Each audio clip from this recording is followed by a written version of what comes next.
In the rich tapestry of biblical scripture, few verses encapsulate the profound invitation of divine relationship as poignantly as Revelation 3:20. Behold, I stand at the door, and knock. If any man hear my voice, and open the door, I will come into him, and will sup with him, and he with me.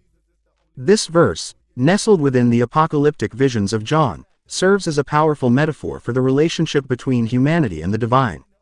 It invites reflection on themes of accessibility, choice, and communion. At its core, this passage speaks to the concept of God's persistent presence. The act of standing and knocking suggests a gentle yet determined approach.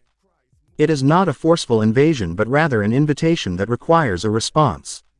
The image of a figure at the door evokes the idea of longing and desire for connection. God, in this instance, is portrayed not as a distant deity, but as one who seeks intimacy with humanity. This notion is reinforced by the phrase, "If any man hear my voice." It emphasizes the importance of awareness and receptivity. The divine call is universal, yet it requires an individual's willingness to listen and respond. Opening the door symbolizes an act of faith and acceptance. It is a conscious decision to let the divine into one's life, to welcome transformation and communion.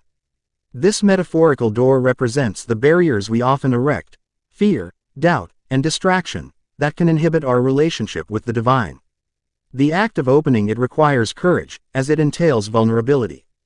By allowing God in, we invite a profound change, one that can lead to spiritual nourishment and growth. The promise that follows, "I will come into him, and will sup with him, and he with me," is laden with meaning.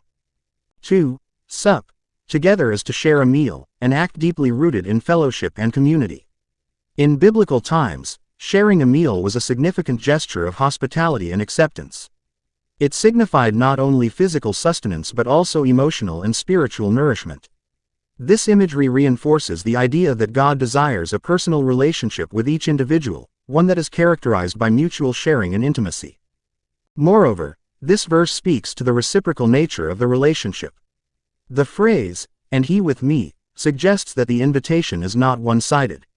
It calls for a partnership where both parties engage in a dialogue of love and understanding.